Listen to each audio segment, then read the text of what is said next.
If you've chosen to plan your wedding solo, this video is going to give you the key 9 steps to planning your wedding with ease. For the best uncensored wedding advice, subscribe to our channel and hit the notifications bell so you'll be notified straight away when we post a new video every single Tuesday. We have used this process on hundreds of couples to help them to get started on the right foot and set clear priorities for their wedding planning. It's key, and now it's your turn. Step number 1, figure out your wedding budget. This is really important. You want to decide on what you want to spend and not what you need to spend. The two are very, very different. And by setting out clear priorities, which we'll go on to next, it will make it so much easier. So first, look at your funds, speak to family and friends who are contributing to the wedding, and find out exactly what you have to bring your dream wedding to life. Number 2, set out your priorities. It will save you so much time later on down the line if you do that now and if you do it really, really well. If you use some of the free budgeting tools within the market, such as hitch.co.uk and WeddingWire, who both have budget planners, what they will do is they will divide your budget up into sections as per the industry standard of the average that people spend on these items according to your budget. So for example, if you have 10,000k or if you have 40,000k, the percentages assigned will give you a clear number of how much you have to spend on photography or floristry. By outlining your key priorities now, you will clearly define what you need to spend on and how much you need to spend on. Lord forbid that you get to the point of your wedding planning and for some reason you've got £200 to spend on what you've prioritised as one of your key things for your wedding.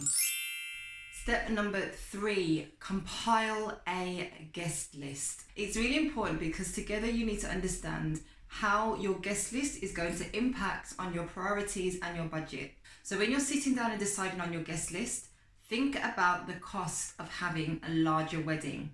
The more people, the more heads, the more money it's going to cost to feed them. If you're having wedding favours, you're going to have more wedding favours. You're going to need more tables. That means more table linens, more place settings, more centerpieces. Everything equates to more. So when looking at your guest list, prioritise it in this order. Put down your key family members. That's your immediate family who have to be at your wedding. It could never go ahead without them. After that, put on your close family members and friends. Friends who are like family and close family members who are related to you, clearly, as their family, but they don't necessarily see you often or they're a distant relative. And then down from that, you'll put people like your work colleagues and distant friends who you would like to have there, but they ain't generally a priority. They are not generally a priority. So this is how you're going to set about doing your wedding guest list. Again, this is another really important item because it has a knock-on effect on everything else that you've decided.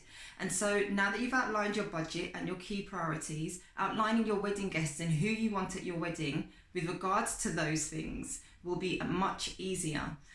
And you may have to be ruthless, but you can do this. Choosing a wedding date can be really problematic for a lot of couples. There are a number of factors that you need to consider, and this is what we advise. Firstly, bear in mind that Friday through Sunday is peak wedding season days, even if it's not in wedding season. So Friday to Sunday, you will be charged considerably more than any other day of the week. FYI, Thursday is now becoming the new Friday, so Thursday may be more expensive than a Monday to Wednesday, but less expensive than a Friday to Sunday. In addition to that, if you are looking at venues and they're really, really popular, they do sometimes release their dates up to 2 years in advance. So you will want to be looking at maybe booking your venue 2 years in advance. You can never start too early when it comes to choosing a wedding date, because you're going to need to then approach venues that you're earmarking to find out how far in advance they book their weddings and what percentage of their availability has already been taken up for the following year. It will give you a good idea of how early you need to book and the potential date or even year that you may have to have your wedding on if you've got your heart set on a particular venue. When choosing your wedding date, I would suggest approaching venues with a month. So for example, I'd like to get married on the 2nd of May 2020. That's the kind of date that I've got my heart on. However, when you're approaching venues, you may say something like this instead. Hi, we're looking to get married in the month of May 2020. Can you tell us what Saturdays you have available during that month at present. They'll come back and they'll either say to you, we have no Saturdays available, or they'll give you specific dates. If there's a discount on a specific day at one of these weddings, you may just want to ask further why that discount has been applied. It may seem like a bit of a silly question, but sometimes the discount is because of something else that is happening at the venue, which will impact on your day, whether that's your vendors getting in and out, the amount of time that you have, what time it has to finish. That may be something that you have to compromise on, so always ask that question. Going back to the main priority, number 3, choosing a wedding day again is really important. Take it seriously, sit down together and select a month of a year that you want to get married in for when you're approaching venues. Comment below and let us know about the steps that you have taken to kickstart your wedding planning. We will be really interested in hearing about the things that you prioritise before you dive deep into starting to plan your wedding. Step number 5, choose your wedding party together. This is very important. I keep saying it, but I can't stress enough how important all of these steps are. But choosing your bridal party together makes a huge difference. Most couples, we find, choose their wedding party separately and they pick who is important to them based on their personal connection to that individual. But it's really important to find out your partner's thoughts on who you're selecting. It's a good indication of their impression of your friends. And although they may be really great for making you feel really happy and cheerful when you're down, they may not necessarily be the most organised person. And by talking to your partner about this, you're making sure that you both understand the responsibilities you're putting on your friends and whether or not you feel that they can handle it. It makes it much easier when you're approaching them to help them to understand what their role will involve and what your expectations of them are going to be during the wedding. Now, if you haven't got any expectations of them and you don't want them to get involved in planning the stag or the hen or whatever the responsibilities may be, then go ahead and pick people that you just simply want to be by your side on your wedding day. But understand that you will maybe need to pick up the slack in those areas or get someone else who isn't part of your bridal party to organise so that you don't have to take that on. It's really, really key. Another thing is together decide when picking your bridal party members what you're going to put onto them. Are you going to pay for their attire or are you going to expect them to pay for it themselves? Are you going to want them to be with you the night before the actual wedding? In which case, are you going to pay for their accommodation and their travel to get to wherever the location may be? Or are you going to expect for them also to pay for that? It's important to look at that now because you will understand the financial situation of each of the people that you're asking to be involved in your wedding. And if you know in your heart of hearts that that's something that they're not going to be able to financially commit to, understand that that may be something that you have to take on in order to have them there. Step number 6, decide on a location. Your location is going to set the tone of your wedding, as will your wedding venue, so they both kind of go hand in hand. But the things to decide with your location, like we just touched upon when we were talking about bridal party members, is the financial implications it's going to have on the rest of your guests that you're inviting, as well as the legal logistical elements of getting married, for example, abroad. Things change drastically if you're getting married abroad, if you're having a civil ceremony or religious ceremony, and all of the processes that you have to go through in order to make sure that that happens. So when deciding on a location, make sure you research now, if it is abroad, what you will need to do and the kind of hoops that you will need to jump through to make sure that everything is legally done and that you have all of the relevant documentation when you get there. The other side of the thing is if you are going to get married abroad, you need to factor in that you're then going to be expecting your guests to pay for travel, accommodation, flights, insurances, as well as getting time off work to allow them to be able to be there for the duration, maybe a couple of days before, a day afterwards, so they're not having to race there and race back.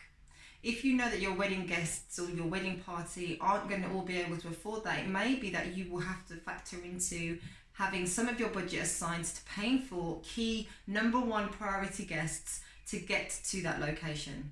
So that's again is a conversation that you need to have now. If you keep it local and if you keep it here, then everybody should be able to get to you quite easily. It's fine to have a wedding abroad, but you may need to give your guests a little bit more notice so that they can bring together the funds and make sure that they are available on the date that you decide to get married. Number 7, the style of your venue. This is another thing that you need to consider. If you are, for example, having a barn wedding, the type of dress that you have will be impacted by the style of wedding that you have. Your wedding venue will have a huge impact on the look and feel of your wedding. And if this is really important to you, it's important that you pay attention now at the types of venues that you're looking at. If you don't have a venue which matches your style and you're going against the grain of what naturally works within that space, you will have to be bringing in and spending more money on trying to make it conform to the style that you want. So it's really important to try and find a venue which already matches and works well with the style that you have in mind for your wedding venue. Step number 8, set up a wedding specific email address. This is such a small detail but will make a huge difference to both of you. Why it's really great to set up an email address specifically for all of the wedding details is it means that there's one space that you go to do everything for the wedding. It means that when you're getting sent quotes and contracts and all other manner of things, it's all stored in one place. If you use Gmail, which we really recommend, Google Mail, Google Docs are really easy to use. You'll be able to create labels and then simply create labels specifically for each wedding category. So you could have a label for photography, for floristry, for your cake, for your wedding dress, and within each label you can then create a subcategory. So for example, if you're talking to 2 photographers, you've got photographer A and photographer B, and you could have 2 subcategories where all of photographer A's conversations and correspondence go into, and all of photographer B's conversations and correspondence go into. That way, when you're looking for information from both of those photographers to compare which ones you prefer, who you'd want to go with, what quotes they've sent over to you, you can find them really quickly and easily. It also means you don't end up getting loads of spammy, junky bits and pieces going into your normal email address. Now, this is really important if you work for yourself or you own your own business, as well as if your main address is your work email. You don't want those 2 addresses getting mixed up with all of your wedding details and information. It means you're going to miss things are going to distract you from doing your day-to-day work, and you don't want to get in trouble from your employer if you work for somebody else. So set up a wedding email to make things a lot easier and make you be able to access all of the documents that you need to access throughout the entire process really, really quickly. Step number 9. So now is the time to start diving deep into wedding planning and looking to assemble your dream team. You've laid a great foundation now to start your wedding, and you're both on the same page, knowing and fully understanding each other's priorities and your expectations for everybody else and your actual wedding. So now you know exactly how much you have for each supplier and vendor. Start contacting the vendors and suppliers that you have researched who seem to be a suitable fit for your wedding day. One tip that we would say is if you've got a really stringent budget and you want to try and stick to it, we would recommend that you go in with your budget.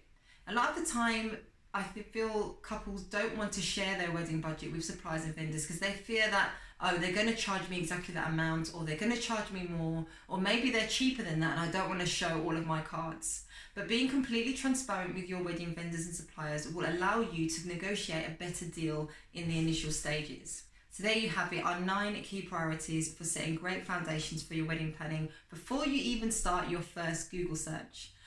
Finally, we have a great community of like-minded wedding couples where we share great advice and tips on a regular basis to help you plan your wedding like a true boss. If you would like to join our Facebook community, again, use the link in the description box and we look forward to seeing you there. Check out these videos next on the questions to ask your wedding venue before you book, and also the things that your guests do not give a flying toot about.